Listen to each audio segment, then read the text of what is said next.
And to say, oh no, but that's Dia, she just plays hard. What does it matter? This terrible for you to finally catch my drift. But yeah, unless you're about 6'4", 6'5", and athletic, flagrant 2. It's a flagrant 2. Fine. Well, the referees just cheated us out there. The referees are out there cheating. No, you wouldn't allow that. Now it becomes like this taciturn endorsement of everything goes on because these guys don't want to lose access. He can't get a credential. He's been trying to get credentials. He's a legitimate organization, Outkick. He would add. They stick to a script. So whatever Stephanie White. The opening question here is real and worth sitting with. In this whole Fever Sky mess, who actually looks worst? The foul itself, Stephanie White's press conference response, Dijon Carrington's white privilege post, or the media reaction to all of it? Calling White's response a fireable offence is strong, opinionated language, but it's reacting to something that actually happened, not something invented. But here's what should happen. Here's the bad part about it. It's a flagrant 2. They looked at it. I mean, I knew it before they finished looking at it on the camera. The announcers even knew it. No, this is a flagrant 2. It's a flagrant 2. Fine. Learn from Sophie Cunningham. Take your ball and go home. It's a flagrant 2. You did it. The shameful part about it was that the specific complaint here is real too. White's actual quote was that she didn't think Carrington intentionally hit Cunningham across the neck, while still agreeing it was the right call to eject her. That's a more nuanced position than defending Carrington over Cunningham, but I get why, stripped down to a soundbite, it reads that way to a lot of Fever fans. Thank you on that. Steve, very quickly here, because I got to move to football. I'd rather have Stephanie White fired. Carrington's suspension will last, a couple of days?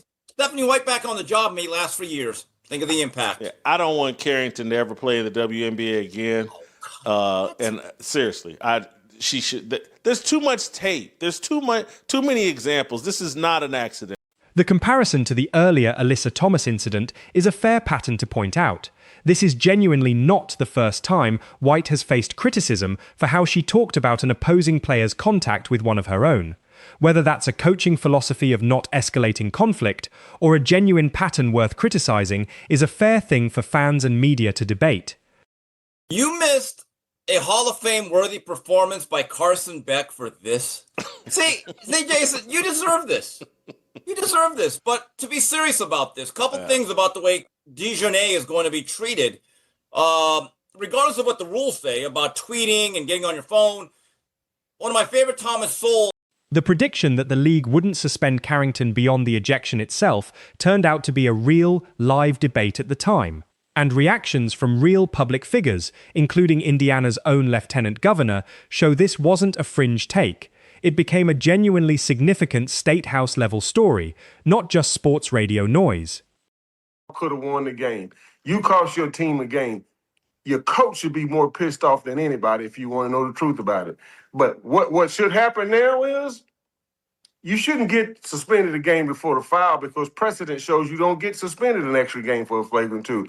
You should get suspended for that tweet because it's detrimental to the league. Here's where the basketball analysis actually gets sharp and fair.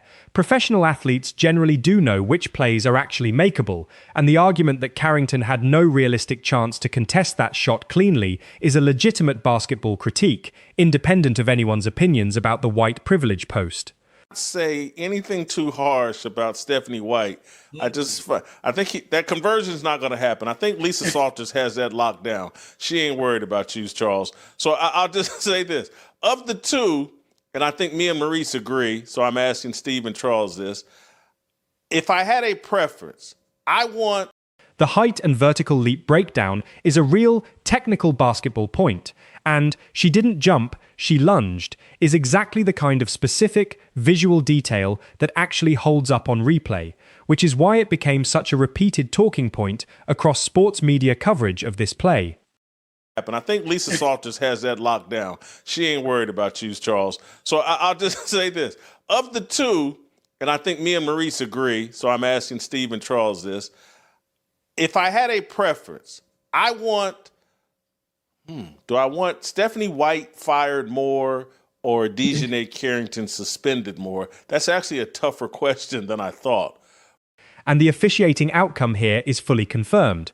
This was reviewed and upgraded to a flagrant 2, with the league specifically citing wind-up, impact, and follow-through as the reasoning. That's not opinion, that's the actual, documented basis for the ejection. Suspended. I'm gonna have to say that. Charles? That's an easy one. That's an easy one because you got to remember this: coaches and general managers in that league, they stick to a script. So whatever Stephanie White said, she's been given a script. DiDN Carrington, I told you, I think she should be suspended, not for the foul because this same thing has happened to other people. She should be The basketball consequences point is real too. Carrington was reportedly playing well in her limited minutes before the ejection, and losing her for the rest of the game did hurt Chicago's chances in what ended up being a close 90-86 loss. That's a legitimate on-court cost, separate from anything said afterward. Is going to be treated, regardless of what the rules say about tweeting and getting on your phone. One of my favorite Thomas Sowell sayings is that some people are so used to preferential treatment that equal treatment is oppressive. So I think that is off the table. Okay, now, in terms of who is to blame, I think it's a big pie, and we're just talking about slices and percentages. Stephanie White guilt will always get about a 25%. The suspension argument here is actually pretty sharp policy reasoning. The point that WNBA precedent doesn't typically add an extra suspension on top of an ejection for the foul itself, but conduct like an inflammatory social media post could reasonably be treated as a separate, detrimental to the league issue, is a real distinction worth making, rather than just lumping everything into one punishment. Stephanie White's reaction, is it DiDN's white privilege post, or is it the media caping up for DiDN Carrington?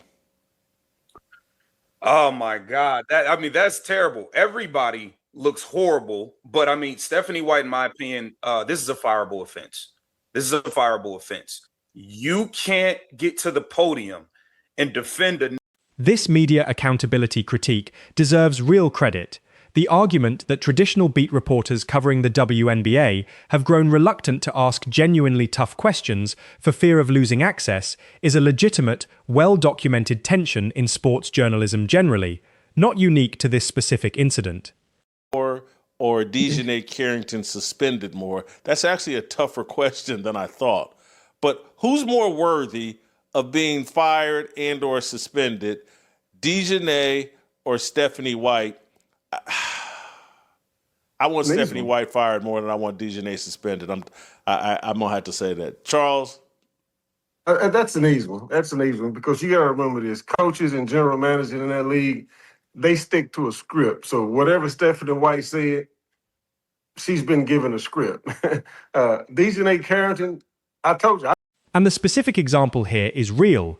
Outkick reporters have publicly documented real difficulty securing WNBA credentials after asking pointed questions, and the obvious question that reportedly never got asked directly to White, whether she was defending Carrington over her own player, is a fair example of the kind of follow-up that's supposed to be sports journalism's job. Thrown out, Stephanie White, that was a fireable offense, and I think that because you have to still coach this team. Monica McNutcase and Andrea Carter don't have to be around the team. None of these people on ESPN have to be around the locker room. And for you to be the coach and supposed to be the leader, and I would like a pat on the back. I said before a single dribble took place this season, Stephanie White needed to be fired, and all she does.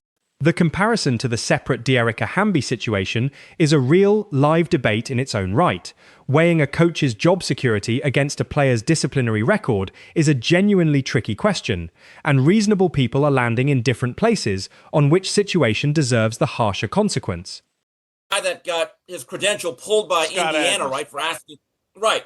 So what happens is now it becomes like this taciturn endorsement of everything goes on because these guys don't want to lose access.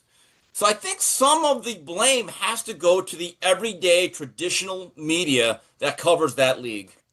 I agree. There's no solidarity among media because like what would have happened to Scott Agnes in the past is like the rest of the media would have ganged up on the Indiana Fever organization and say, how dare you? Because we could be next.